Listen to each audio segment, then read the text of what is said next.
आप सभी अग्रिम पंक्ति में से लेकर पीछे तक जितने भी श्रोतागण बैठे हैं उनको प्रणाम करता हूं, लेकिन मैं विशेष प्रणाम उनको करना चाहता हूं जो महिला पंक्ति में पुरुष बैठे हुए हैं। आपको मेरा विशेष प्रणाम। चार चार पंक्तियों से मैं जुड़ूंगा। भाई साहब बता रहे थे कि मैं हिरण्यकश्यप की धरती से हूं, डॉक्टर है, पीएचडी किए हैं, लेकिन थोड़ा ज्ञान कम है। मैं आपको बता दूं डॉक्टर साहब कि हरदोई नहीं, वो हरिद्वई है। जहां हरि ने दो अवतार लिए हैं, वामन अवतार भी हरदोई में हुआ है, हिरण्यकश्यप और अदर सिंह अवतार भी हरदोई में हुआ है। तो इस शायद ही ऐसी कोई धरती हो जहां प्रभु ने दो अवतार लिए हो। मैं ऐसी पुण्य धाम से आया हूं। एक बार हरदोई के लिए जोरदार तालियां हो जाए। मैं चार चार पंक्तियों से आपसे जोड़ता हूं कि नैन में नीर बन बहता सभी के दर्द लिखता हूं, कि नैन में नीर बन बहता सभी के दर्द लिखता हूं। काजू कतली। नैन में नीर बन बहता सभी के दर्द लिखता हूं, वतन के वास्ते है क्या सभी के फर्ज लिखता हूं। और मेरी मेरी मेरी कोशिश यही रहती सदा सबको हंसाने की, है पीड़ित मुल्क जिस कारण वही मैं मर्ज लिखता हूं। तालियां तो और घनीभूत करना कि इतनी लंबी यात्रा क्यों की है। दूसरी बार चकिया में आने का अवसर मिला है, आपका आशीर्वाद प्रेम मिले कि बुलाया आपने हमको, यहाँ पर हम चले आए। बुलाया आपने हमको, यहाँ पर हम चले आए। कुसुम मुरझे हुए हैं जो खिलाने को चले आए। झंझावात जीवन के सभी को दर्द देते हैं, गम खुद का भुला करके हंसाने को चले आए। पत्रकार और पुलिस दोनों मिलकर खा रहे हैं, मतलब मीठा खा रहे हैं। दोनों को प्रणाम करता हूँ भाई साहब।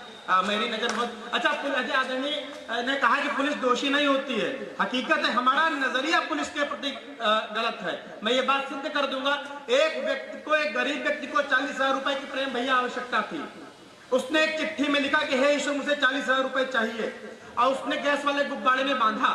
गैस वाला गुब्बारा उड़ते उड़ते थाने में गिरा जाके तो दरोगा जी को दया आ गई। दरोगा जी को दया आ गई तो दरोगा जी ने कहा अगर इस तक रुपए नहीं पहुंचेंगे तो ईश्वर के प्रति इसकी आस्था कम हो जाएगी। दरोगा जी ईमानदार थे। ईमानदार क्या थे, योगी सरकार में होना पड़ा। हाँ, तो वो दरोगा जी उसके पास पहुंचे, बोले ये लो तुमने मांगे थे रुपए, ये पकड़ो। 40,000 की जगह 20,000। तो उस व्यक्ति का हे भगवान, जब रुपए भेजने थे तो किसी ईमानदार आदमी से भिजवाते। पुलिस वाले ने बीच में 20,000 पार कर दिए। लेकिन मैंने क्या कहा कि अब आपकी तालियां घनघोर चाहता तो पुलिस बुरी नहीं होती, हमारा नजरिया बुरा होता। क्यों कि लगे अगर चोट हल्की सी तो माँ की याद आती है, कि लगे अगर चोट हल्की सी तो माँ की याद आती है। बहन ससुराल में हो घर तो राखी याद आती है।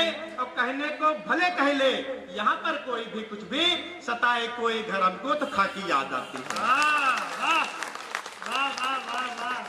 हम कभी जरूर है, मूर्ख थोड़ी है। हमें सब कुछ हरदोई तक जाना है, हमें पता है क्या कहना है। भाई साहब को प्रणाम करता हूँ। हाँ, ये सब बड़े बड़े कवि आदरणीय बैठे हैं, कई टीवी चैनलों पर यात्रा की, विदेश की यात्रा की। हमको तो पहली बार प्रेम भैया जुगाड़ से एक बार हमको मुंबई जाने को मिला टीवी शो में। हम पहली बार मुंबई गए तो पहली बार हवाई जहाज में बैठे। पहली बार हवाई जहाज में बैठे तो हवाई जहाज उड़ा। हवाई जहाज उड़ा तो हमको डर लगा तक मोहतरमा वहां से निकल के आई। बोले भाई साहब आप डरिए नहीं, यहाँ पर आपको एकदम घर जैसा माहौल मिलेगा। बोले भाई साहब आप डरिए नहीं, यहाँ पर आपको एकदम घर जैसा माहौल मिलेगा। हमने कहा बाकी सब बात ठीक, यहाँ झाड़ू पोछा हम नहीं करेंगे। और भाई साहब ये बैठा हुआ है अभिजीत, बहुत परेशान था। ये मुझसे मिला, मैंने इसकी परेशानी दूर की। इसने कहा दादा मोहल्ले की एक दादी हमको परेशान करती है। हमने क्या हुआ? बोले मोहल्ले में किसी लड़के की शादी होती है तो मेरा गाल खींचती है, कहती अब तुम्हारी बारी है, अब तुम्हारी बारी है। ये मुझसे मिला, अब दादी इसको परेशान नहीं करती। और मेरी अगर जवाब अच्छा लग गया तो दोनों हाथ उठाकर समर्थन कर दीजिएगा। अब दादी इसको परेशान नहीं करती। क्यों? क्योंकि अगर मोहल्ले में किसी बुजुर्ग की मृत्यु हो जाती है तो ये दादी का गाल खींचता है, कहता है तुम्हारी बारी है, तुम्हारी। चार चार पंक्तियों से जोड़ता हूं कि हसीनों से चोंचे लड़ाते रहोगे। मैं तो भाई साहब सरकारी स्कूल में अध्यापक हूँ, और अखबार के लोग बैठे मुझे क्षमा करें, ये लोग कहते हैं कि अध्यापक लोग कुछ अच्छा नहीं करना चाहते। हम तो योगी मोदी जी से इतना प्रभावित है कि हमने एक बच्चे की कॉपी पर हम लिखा कि इसको नहला धुलाकर विद्यालय भेजा करें। उधर से उसकी माँ ने जवाब लिखा कि मास्टर साहब बच्चे को पढ़ाया करें, सूंघा ना करें।